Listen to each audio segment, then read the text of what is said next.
All right. Today we have Miss Lisa on the podcast. Lisa and I met through Irene Lyons' SPT group. She's such a sweetheart. She's got a big heart. I've always loved connecting with her. And I know you guys are going to love today too. She's an expert in body work and fascia and has done some really cool things here lately. And yeah, excited to dive in. Lisa, welcome to the show. Thank you so much, Mitch. I'm looking forward to the conversation. We'll see where it goes. We'll see. We'll see. So always kind of like to start with, this journey of trauma and healing and your journey. And I just am curious what got you interested. How'd you get here? Yeah, so should I say here as in how did I find Irene since that's our connection? Yeah, yeah. What got you interested in trauma work and would love to hear about, Smart Bike and our time with her, wherever it feels right. Okay. So I guess I'll kind of summarize my background because I thought I was fine. I thought because I was working as a physical therapist, I was a mom. I am a mom to 4 children. Um, Seemed pretty functional. I really thought I was okay. Didn't really notice that I was unwell until there was a pivotal time. I ended up having to see a counselor as a result of something going on with one of my children. And he asked me a real simple question about my background. And when I shared with him about my childhood trauma, he said, "Wow, you speak about it so gently. You must have gone through all your therapy." And I said, "Nope, I'm fine. Look at me." Again, I'm a PT, I'm a mom, I'm a wife, I'm a householder. I'm doing just fine. I think I even had my hands on my hips, like, look at me. And he said, "Okay, I want to tell you that I think you might be in some denial over the impact because what you shared with me was pretty rough." And I thought, okay. And as a people pleaser, a rule follower, I decided, all right, I'll go see a therapist. And I started talk therapy. This was in 2016. Okay. And I saw her and we dug in deep right away. I did all the things. I went twice a week. I journal wrote. I did timelines. I did all the things, digging up pictures, you name it. I thought this is what I have to do. I have to get through this. But my system completely revolted. My skin blew up. My face was so, I, if I showed you a picture of it, you wouldn't even believe it's me. Wow. So my face was blown up. It was red and hot. And I kept just blowing it off, Mitch. Like, I'm fine. I would put oils on it, nothing. And then it started creeping under my armpits. And I was like, okay, this isn't good. And I remember waking up. It was my son's 17th birthday. And I remember I wanted to do something special because he was 17 on December 17th. And he walked down the steps and I start crying. And I said, I can't have a party today. I have to go to the emergency room. And I went into the emergency room. I had a hat on and sunglasses. And when I got to the check-in and I took off my glasses, the attendant shuddered. She was like, "Ooh." And that's when it hit me, when I saw her response to the way I looked. Like, it didn't seem like it fazed my family. Like, I didn't notice that it fazed them. I didn't notice that it fazed anyone, even though I was miserable and I was burning and I couldn't take a shower. I mean, it was a mess. So that point, I went back to my therapist and I said, I think I'm doing too much. I need to stop. So she gave me a break. And in that break, things calmed down a little bit. And I recognized that what I really needed was a group. I just had this knowing, I feel like I need a support group. So I found a support group sometime later. And in that support group, there was a facilitator that started talking about nervous system, trauma, survival stress, survival mood, all the things that we know now. And these are words that, of course, I've heard, but it was the way she said them that made me go, oh, I think there's more to this story. And I had so much shame around it because I felt like I should have known. I don't have shame anymore, but I had a lot of shame with that. So I decided I better look up what is all this survival, stored stress, survival mode, and I found Irene's work. The what brought me into it is her 3-part healing series. I resonated with it and I knew my body immediately felt better when I said that's the missing piece. So I did that and started the 21 days. Not too long after that, it took me about a year to get through that. And then not too long after I finished that, I started Smart Body, Smart Mind. The first time I did that was 2019. So 2016 is when you start the talk therapy, and you started 21 day in 1819. I can't remember exactly when that was. That's a little bit foggy, but I do remember 2019 is when I did Smart Body, Smart Mind for the first time. I think it's gosh, I don't want to cut you off. Keep going if there's more. Yeah. Um, what I'm just thinking of right now is how did I stay so well even though I was unwell? And if I unpack all the things that I actually had going on that I just ignored, it was a lot. Mhm. I think what kept me well or well enough is doing a lot of the things that most of us somatic practitioners, body workers, physical therapists, yoga practitioners tend to do. I was doing because I went through physical therapy. I was an exercise physiologist, so I was moving, I was learning about the body, and then I ended up in a yoga teacher training, and I noticed I was digging into some deeper things, and I decided to go through the second level. And it wasn't just your run-of-the-mill yoga training. It was deep dives in person, and I knew some things were happening. There was definitely a knowing there. And then I did some continuing education with myofascial release, and the power of that was amazing. So things were working, but what was missing is I had no education on the nervous system. I had no idea that I was in survival mode. I had no idea I was living in a functional freeze. I just didn't know.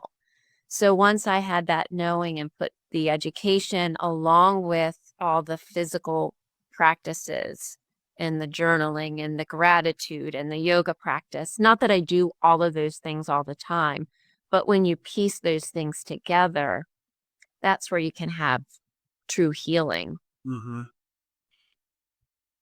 Wow. Yeah, I definitely got emotional hearing that because I can resonate so much with that. Like the feeling I'm fine and the moment of having someone be like, honey, like you got some shit to deal with. I mean, I definitely had that moment as well. And how amazing that those people come into our life or those real I hear a lot of intuition as well. You recognized, hey, I'm doing too much too fast is what I hear. Yep.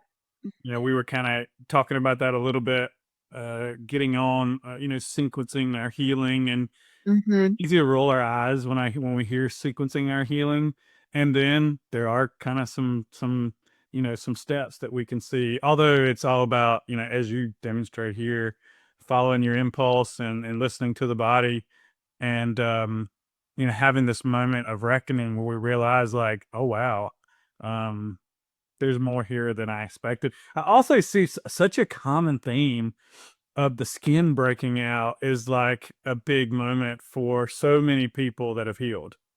Uh, Yeah. I had my moment after falling out of a window, and I felt like I had body herpes. I used to call it that because it was just was it psoriasis? Did they give it a name, like, or is it just It was eczema? eczema, I, but it was severe cracking.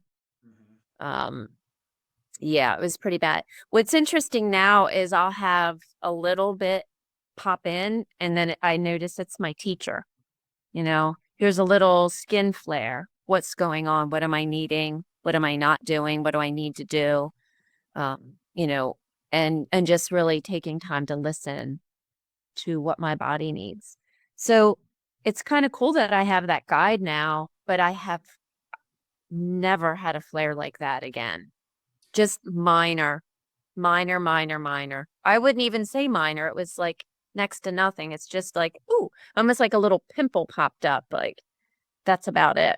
my skin has been my guide as well. I used to think, I used to think, oh, it's something I'm eating. We can really learn that from like functional medicine and get food intolerances and avoid foods. And maybe there's a period of time where that is helpful.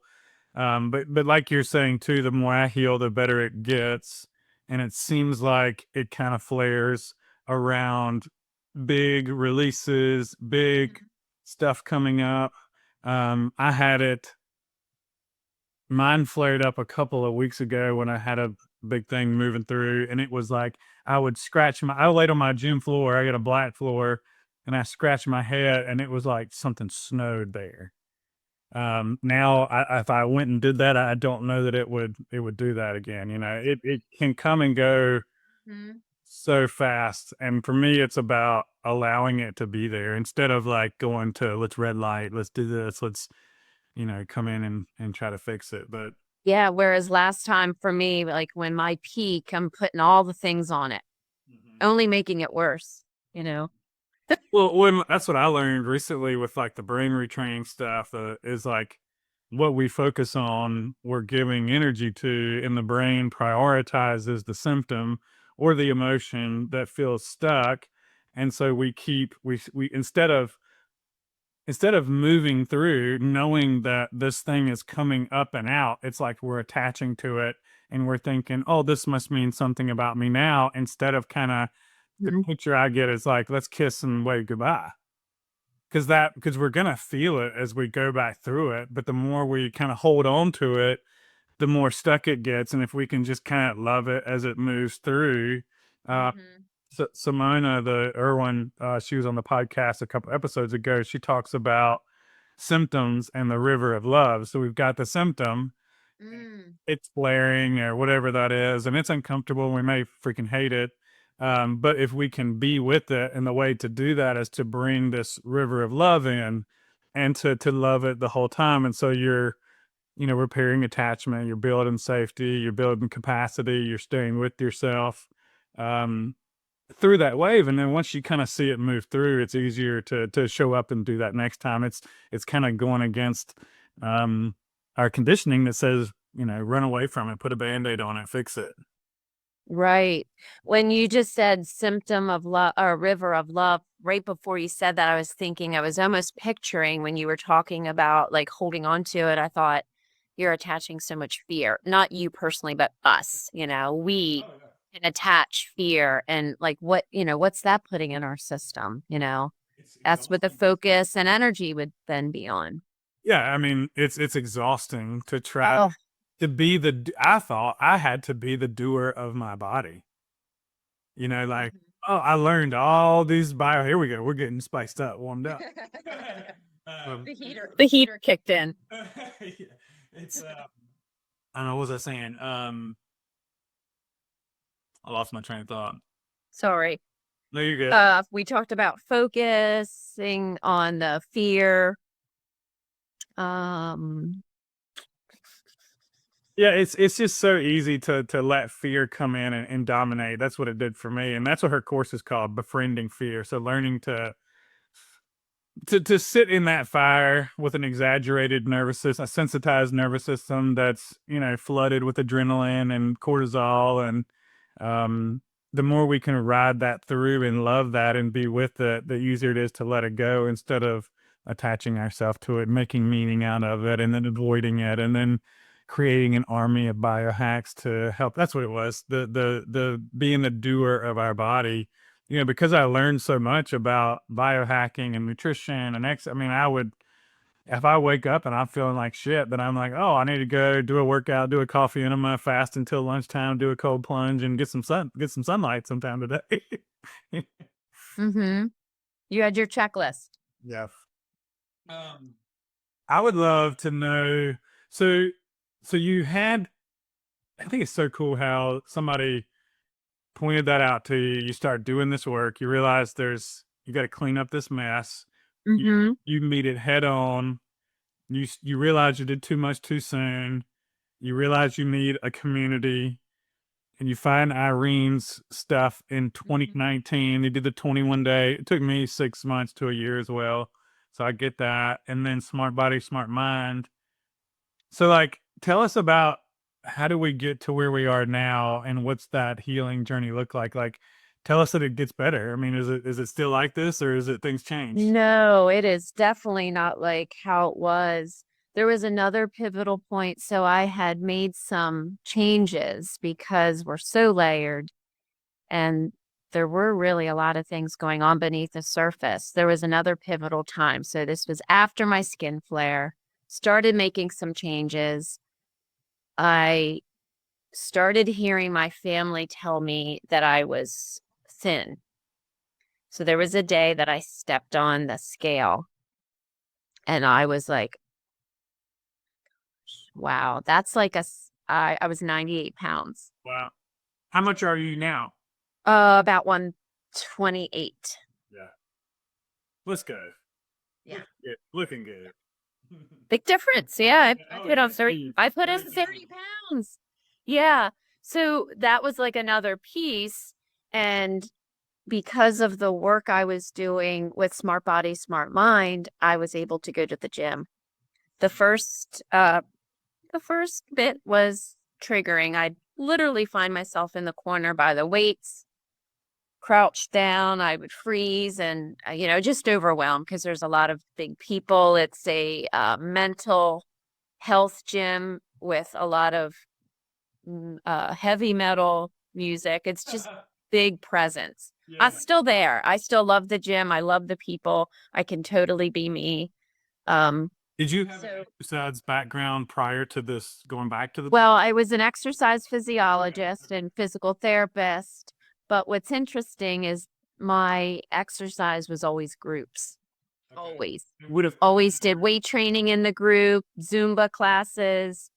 So I never did it on my own. So as I started trying to do this on my own, that's when I would get really triggered and I felt so small.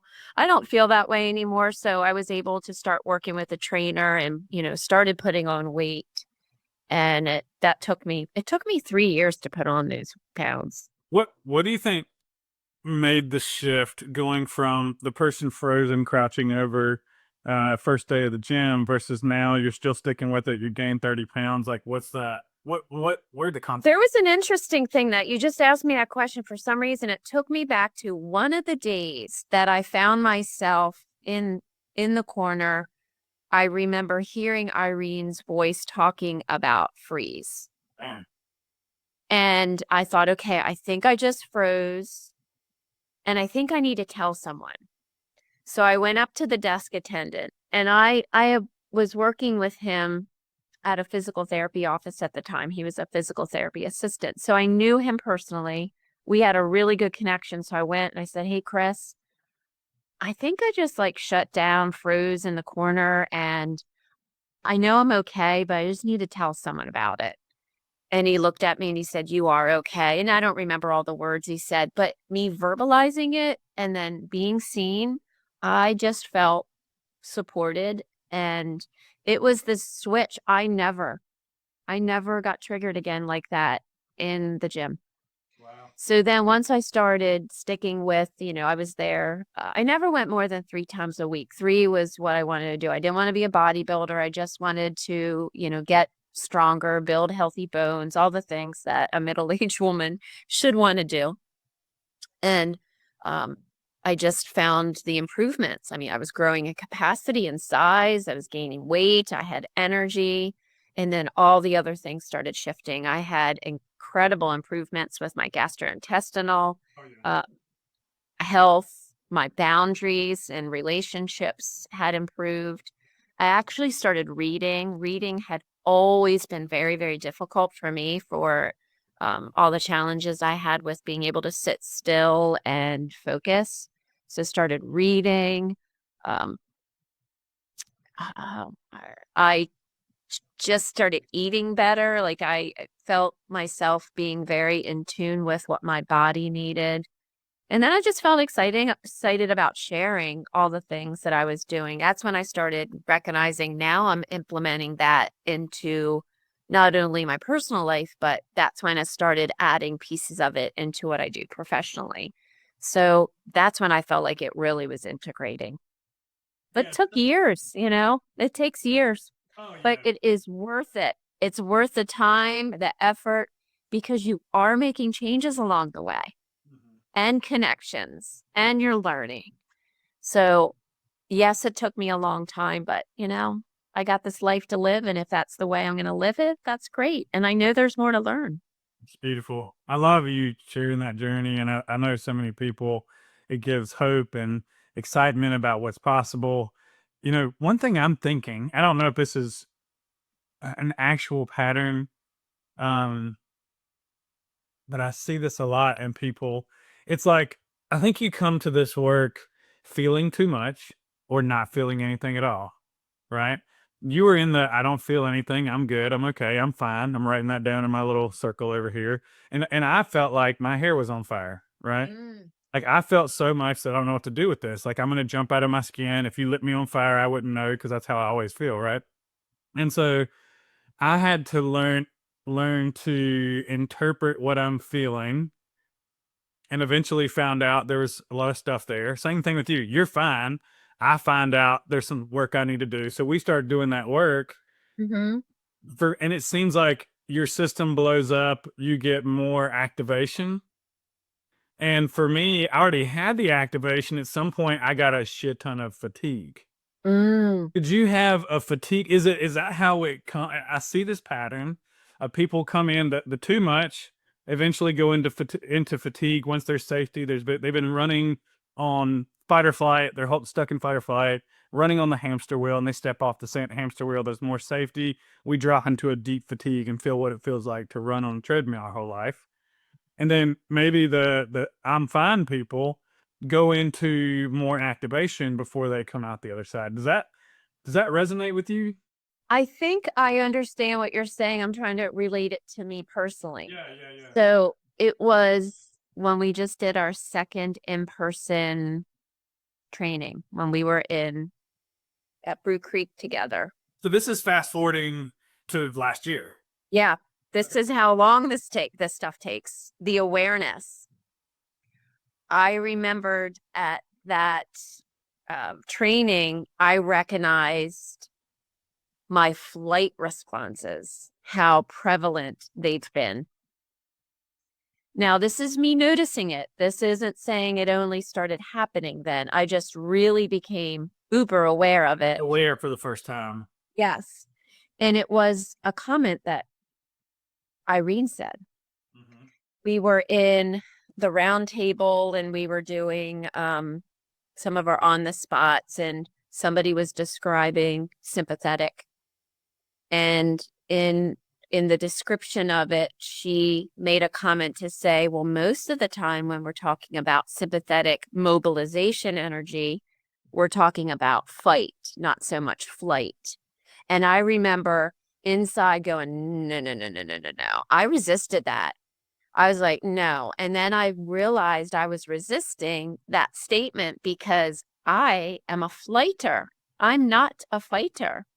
Mhm. So my movement, my feet, my hands, my inattentiveness, my impulsivity, all are components of a flight response. I remember that. I remember that, and I resonate with that too. I'm definitely Hmm.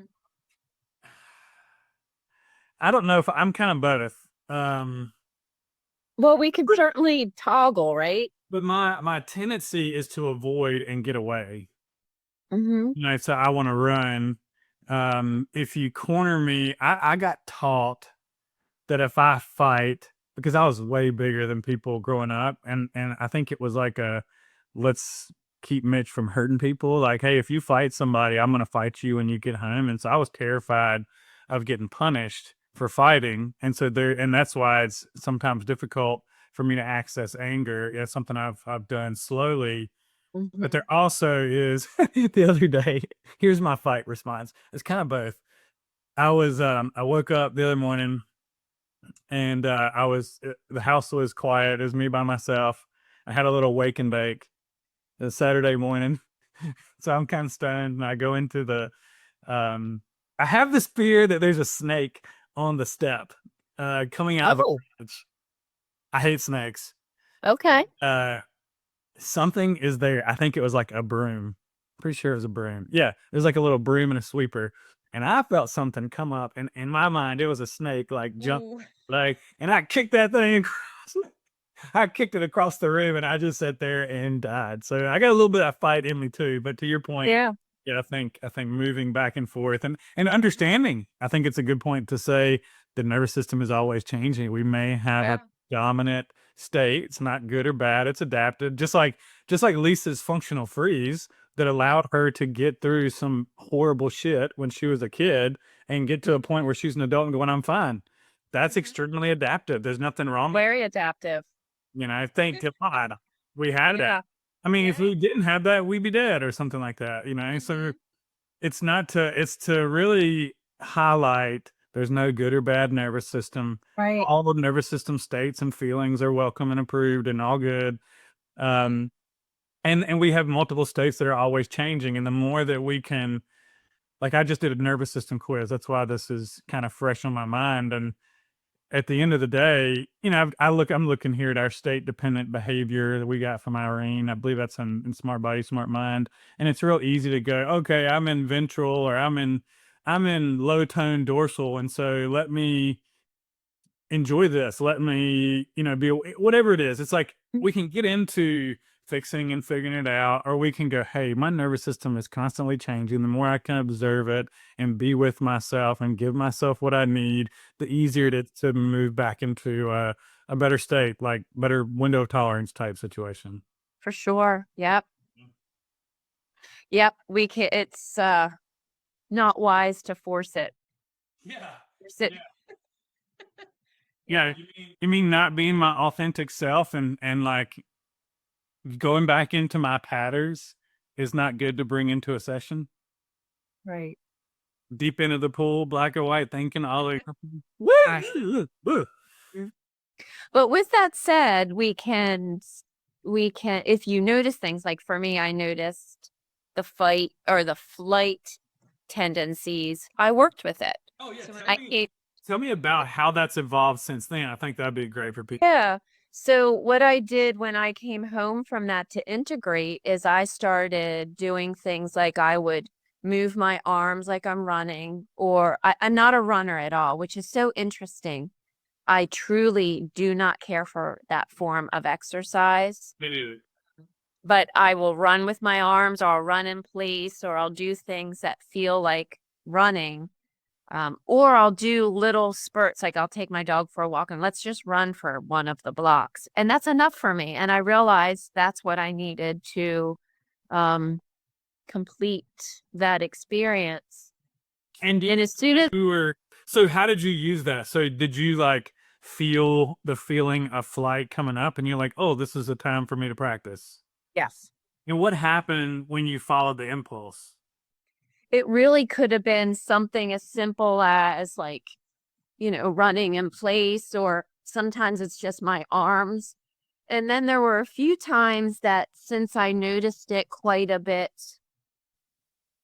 happening, that I would do it almost proactively. So that was part of my morning routine. So I step out on the ground every morning at sunrise. I do my lymphatic exercise. And I was like, well, I'll just add this little running ditty to my, habit stacking. So I would do that. And I'm pretending I'm running into the field because there's deer there. I'm pretending I'm with the deer. And sometimes they look at me. They don't run. She's running with us. I'm running with the deer. So I would just do that, for a few weeks, maybe it was like 2 months of that. Did you And feel an impulse to do that, or you're saying you got ahead of it? Like, is that something you woke up with? well, both things were happening where I would get an impulse, like while I was walking my dog, okay, I'm going to run. Or even if I was going to a meeting somewhere outside of my office, I have my backpack on, one of the blocks downtown, I decide I'm going to run this block. I just felt that impulse to do it. And I didn't care what it looked like. I just ran. And it was just enough. I didn't need to go run a marathon or anything like that. It was just enough to get some of that energy up and out. And then I also did it proactively in the morning. And that lasted for about 2 months until I realized, or maybe 3, I'm not sure. And then I started recognizing some of the fight side was happening. So I was like, okay, that's in there too, but I needed to deal with the flightiness. That's a Zumba class is going to come in handy right then. Yeah. So that's where that came into play, and I started, playing a little bit more of with the healthy aggression. Let me pause you right there. Mm-hmm. Whenever I love this, I think it's so cool that we can follow our body's wisdom and give it what it needs, and we feel better. Was there anything while you were doing when you decided I'm gonna, do this, but get ahead of it? I'm gonna move my arms like I'm running. Is there anything that like lets you know like this is a good thing for Lisa? What was happening as you started to practice that? That's a really good question. The shifts I were noticing were just overall clarity and calmness. Like I just thank you for giving me what I need. yes, I just felt better. The one interesting thing is, though, I had a somatic experiencing session with a provider, a practitioner for me. So I was the client, and I explained what I was doing. And she had asked me if I was running to a safe place. And that was not something I was doing. When I started doing that, I forgot this piece. When I did that, this is important. Yeah, it feels like it. I have goosebumps. Yeah, I'm getting them too. When I did that, that is when it shifted to fight. And then what did the fight look like? So it sounds like you're like, all right, I'm done running. Now I'm gonna turn around and beat this thing's butt. Like how did that look like? Yeah, you know how that showed up? I noticed I had a lot of tension in my jaw and I chipped a tooth. Oh yeah, you told me. We talked about that. We talked. Yeah. And we connected and had like an hour and a half where we just jammed out and compared notes, and yeah, I remember that now. Mm-hmm. So yeah, some of that fight is still in there, but that's just interesting how that all played out. Yeah, that's beautiful. Mm-hmm.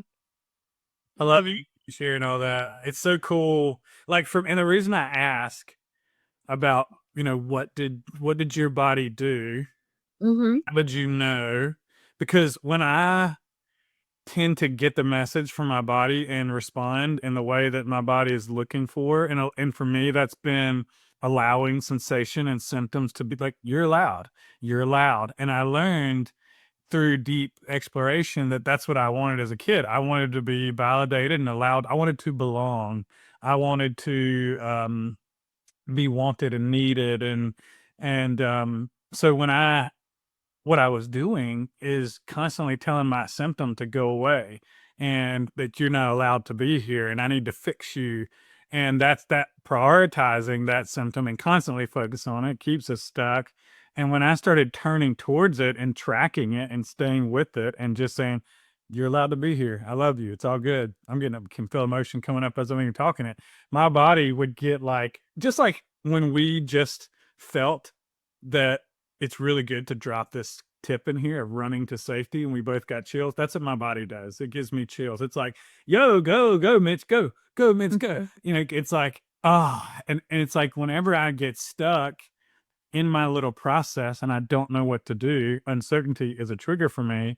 And if I can just be with the uncertainty and trust that, hey, the next thing is going to show up, then I get an image, then I get a sound, then heat moves through. And it's in my body in the background. I got like little cheerleaders going on, and that's the chills that are coming on my body. And so when that happens, I know I'm in a good place. And so that's Yes. building trust and safety and confidence and repairing, when we don't show up for ourselves and we're constantly abandoning ourselves and we're listening to everybody else, our body's like, hey man, what about me? Because I feel like Exactly. that's where the answers are is No, that's beautiful, Mitch. Yeah. What a good practice. And I think about neuroplasticity. You're creating new grooves, new ways of being. And yes.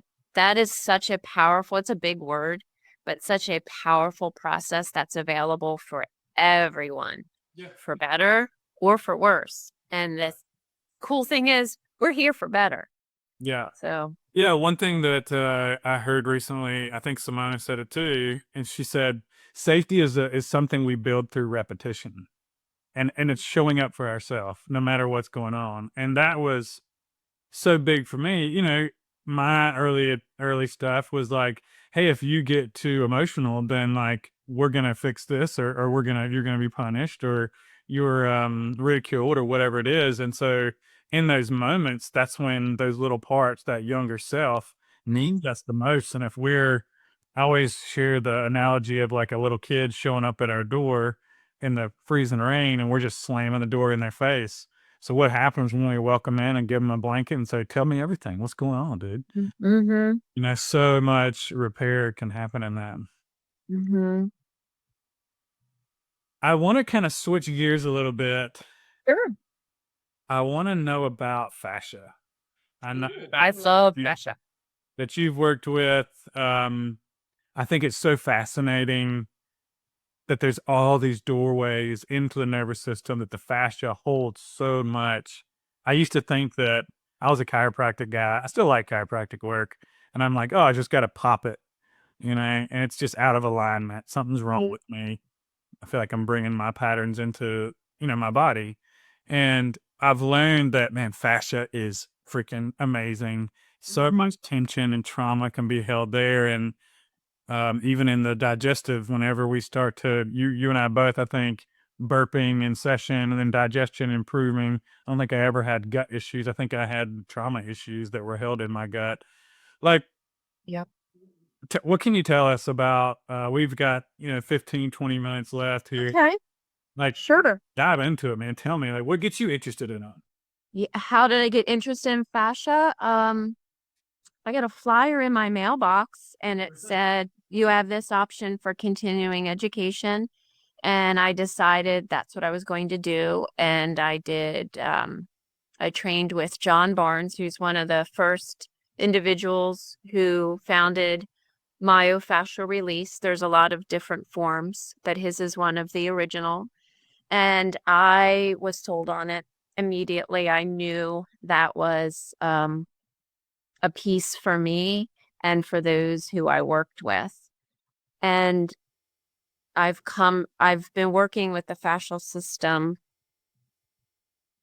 at least for 15 years.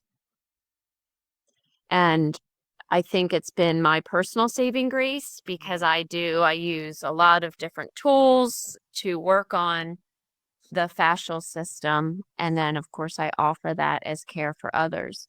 And my understanding of fascia has changed. I used to just think about it as a body sweater, Okay. like the sweater that's underneath the skin that attaches to every single system, every organ, every cell, every muscle, every fiber, from the head to the toe, from your fingertip to your other fingertip.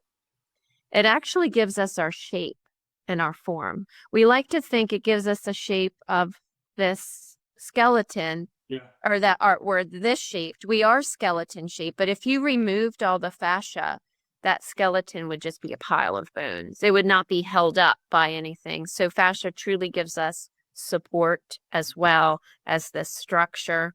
It gives us our ability to move freely, or if there was a restriction, not so much movement. Yeah. The interesting thing in this August, I was blessed with an opportunity to attend and participate in the International Fascia Research Congress. It's a mouthful, I know. And it was in New Orleans. And this year they talked about fascia and the autonomic nervous system a lot. Wow. It was the first time that they brought those pieces together in the way that they did. It was so important to the fascia research group to bring this in that they brought Stephen Porges in to be a keynote speaker, and he was the very last keynote. So he brought everything together, and he talked about how our fascial system is not passive. It's a dynamic sensory system. Like, it's the interface between all systems, but he focused in on the autonomic nervous system. Wow. And he talked about the autonomic nervous system shapes and is shaped by the fascial system. Get this, through stages or states of connection. Okay, so then what does that mean? Slow that down for us. Yep. So the autonomic nervous system, so our system that governs all of our bodily systems, all the things that happen on an automatic level, is shaped by the fascial system, this connective sweater web. And it's bidirectional. So the autonomic nervous system with its spiny senses, I got to be a little bit on, and the fascial system has its own sensory system. When they collaborate, they communicate. And when there is connection, like you and I are connecting today, when we connect with people, especially in really, safe or safe enough circumstances, and that connection is healthy, our system will be Settle. settled. Because it feels safe. It'll feel safe and settled and grounded, And which is a beautiful setup for the fascial system to be most optimal. so I had a client one time that he came over to my house. This is like my first client that I did this work with, and he goes, and I'm just giving an example to see if this Yep. will he came over, we were lifting weights, and he couldn't get his shoulder because of his neck, couldn't get his shoulder above his or dumbbell above his head, something like that. So I'm like, oh, you got to go to the chiropractor, you got to go see my massage person. Nothing helped. And then 6 months later, I'm talking to him. I'm like, tell me what's going on with this. Like, because I was fascinated. Now I'm like, okay, tell me more. I can't, Mhm. it didn't help. And he told me, watch, and for the audience, that can't see me, I'm bringing my shoulders up to my ears. So he goes, yeah, I just get home at the end of the day and I can't do these walks that you want me to do. I'm so tired. And I'm like, oh, what's going on with your neck here? So if I'm in fight or flight, if I don't feel safe, then my fascia is going to express in this tight, Yep. tense way. Yep. And so when I notice, oh, hey, you're tensing, or I notice I'm with my friend Lisa and I'm feeling more comfortable, now I can kind of drop into safety. Mm-hmm. You mean by that? Yes. Yes. So, So the fascial system has so many sensory fibers. It's got so much going on to inform all the other systems. But if we just look at the autonomic nervous system, the fascial system, if there's an element of tension, then the autonomic nervous system is going to say, oh, there must be something to be afraid of. We're going to be on guard now. yeah, so interesting. It really is so interesting. And then what is fascial release? Is that like, hey, you've got some tension and you're So what's interesting about that term is there is some arguments about, does something actually release? What changes? yeah. And it actually can stretch and modify, and versus like what's actually releasing. Like, there's not that's what's not completely known. Like, what is actually this release component? What's typically thought of as a release is there's some state change. That's my perception. There could be some emotions, tears, Okay. verbalization. There could be a movement that is now released. So if I think about, like, what's so interesting is I went through myofascial release training before studying, doing this deep dive into nervous system.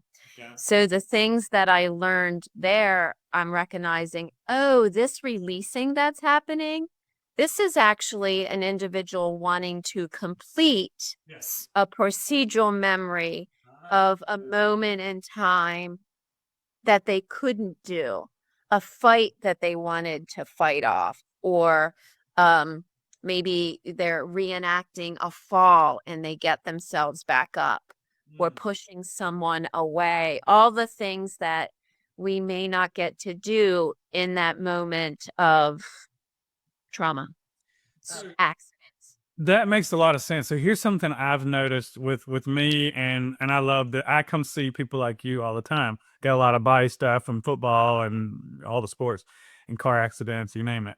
And when I've done Feldenkrais, I know, put the lacrosse ball here and do this soft tissue mobilization, and that's supposed to release it. Those things kind of help for me. It feels like it's just kind of digging sometimes. And then when I've done Feldenkrais and I'm really slowing down, paying attention to my body, how I'm moving through space, it's like magic that the system relaxes. I've never felt anything release. So is it possible to physically manipulate something, or do we need safety, completion, slowness, connection with the body? Is that what's really going on? Things are releasing, and until we get there, we're kind of just digging and poking and prodding, or It's possible. It's possible that it could be a subtle change. So when I work with individuals, if I don't use lacrosse balls or really hard balls, although some of my students have chosen to do that on their own later on, but I would never begin somebody in that place because, as we know, we can do too much too quickly. Yeah. So a hard ball versus, like, I have this nice squishy ball. This isn't necessarily one I use. I just was squeezing it while we're talking. Yeah. That softness can be a better place for them to begin the work, because if they're already guarded and they're trying to take something hard into there, it's like, like, That was me. I thought, oh, really firm, a firm corrected surface, me on hitting a that. firm Okay. surface. You corrected me on that so many times in person where you're like, no, no, no, no, no, no. Me. I felt like, hey, because I'm so tight and I've been tight for so long, I need like a freaking hammer. And really, it's more like, no, you need a feather. Yep, yep. Enter slowly. Yes. That's one of the things. So when I went to the Fascia Research Congress, I got to speak for 20 minutes and I brought up 3 different teaching points. One of them I taught on a pain model, which I could certainly link into the notes, because it might take a little too long to talk about it. But it's a pain model. I use it as an acronym to work on applying the principles of the work I do. And one of the other things is, well, if I'm going to do self myofascial release or self care, how much pressure do I give? How much stretch do I stretch? Well, it really depends. It depends on what is the nervous system's state. Where are you at that time? And what do you have available to you to use? There's so many pieces of it. So there's not one answer because everyone is so incredibly different and their system is so different. So you kind of have to test the waters. And I always say begin with less because you can add more. Because if you're going to start with that hard, pounding in, I don't know, maybe this is me talking about like how my face blew up. I wouldn't want that for anyone. I wouldn't want anyone's system to blow up if we could prevent that. Now, yes, I've learned a lot and I probably wouldn't be where I'm at today if I didn't have that explosion of my system. I don't know that I would have looked up survival mode. So, yes, there's a silver lining, and I always tend to find silver linings in things. It's easy for me to find the bright side, but I don't really want that for anyone. Yeah, I had a similar experience, and I think, especially learning that from Irene, too much too soon and too little too late. Yeah. I love your response to working with people because that's what I like. I hate being put on the spot, and it's like, hey, how do you work with this person? It's like, dude, I presented as someone who had, or I thought I had this massive capacity to take on anything, and I had zero capacity. And Mm-hmm. you may think that and come in with that belief, and you'll get humbled, hopefully, uh, Yeah. in one way, shape, or form. But I always go back to your nervous system is the map, and if we can trust that and stay with that and follow that, and that may mean slowing way down and resourcing and pendulating and titrating. Um, if that's enough for today and that's how you feel, we're done. Um, that's the work that we need for today. And the more we can trust that, like we know so much, we have so many tools, and that's what's available when we're working with people. But if we take people into the deep waters too soon, Mm-hmm. I mean, I wouldn't wish that on any. I've been there. I know you've been there. Irene's been there. That's the skin component. That's the blowing up. That's the perfect storm that so many people talk about. And like this is something Irene and I talked about offline. Is a lot of that's the people that come to this work. It's Mm-hmm. kind of the rite of passage or the Yeah. initial process. It's gonna come. I don't know. I don't want to say it's gonna come because that used to scare the crap out of me when I had already had a perfect storm. I'm like, I can't do another one. Mm-hmm. But that's why we talk about these things because I think it's about trusting your body, trusting you, and showing up consistently and building that safety one little drop at a time. Run a little drop at a time. Dee, dee, dee. What so what's it look like now? I could keep asking you about the fascia, but I Mm-hmm. want to kind of wrap this thing up and Sure. definitely get you back for a round two. How do you help people now, and where can people find you if you have the Yes. sound? Sure, sure. So I do work locally in my town. I'm in Lancaster, Pennsylvania, not too far from Philadelphia. I guide small group classes and individuals in what I call therapeutic movement, blending all the components I've mentioned, physical therapy, there's yoga elements, myofascial release, and of course, educating on nervous system health.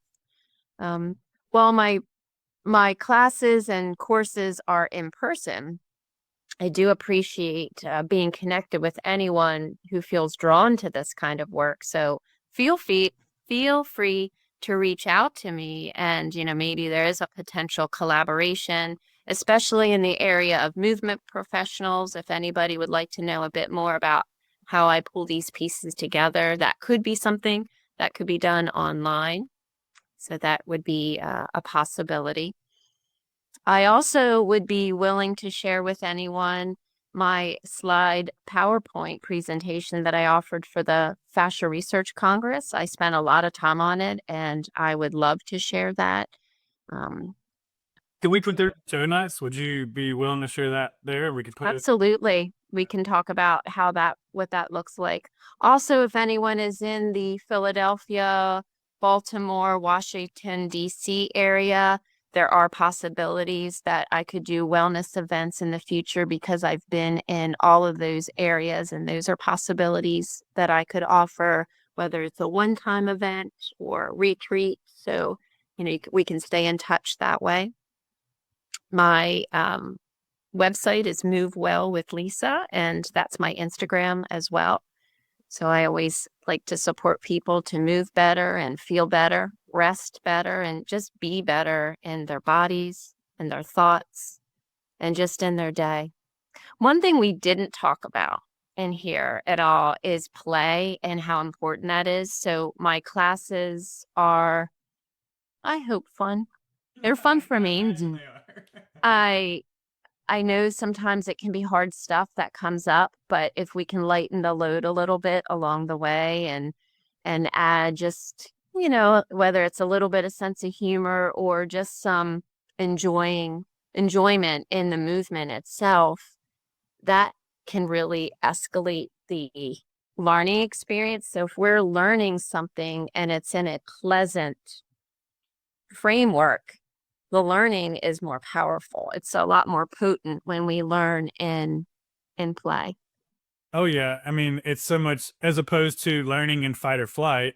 Though I've learned recently the brain adapts or learns very quickly in a fight or flight state because it's like more life or death situation. Have you ever heard that?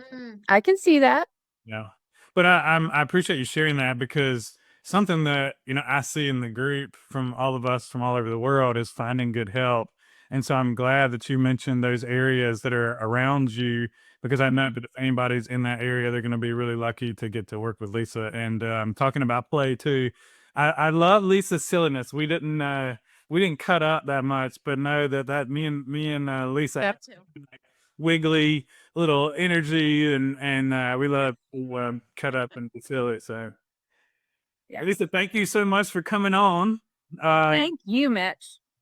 and sharing I'm your so glad for you that you're doing so well and you're healing and sharing all the things. likewise. Keep doing all your good work, Mitch. Yeah, I appreciate that.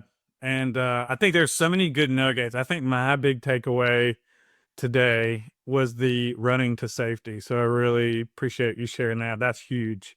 It's like these little things that we can do. Like for me, orienting not too long ago, I realized that I was being like hyper vigilant with my orienting and letting my eyeballs drop back into my skull a little bit was very relaxing to my system. And so these little tips of have you thought about run if you're running, oh yeah, I run a lot. I want to get that energy out. That feels good. Well, where are you running to? You're running for something that's scary, you're running towards something safe. I imagine the latter is going to provide more safety and capacity and regulation. So, thanks again for sharing your journey. Everybody, reach out to Lisa, give her a follow, and certainly we'll have to have you on for a round two sometime. Thank you so much, Mitch. Thank you. Bye bye, Lisa. Bye bye.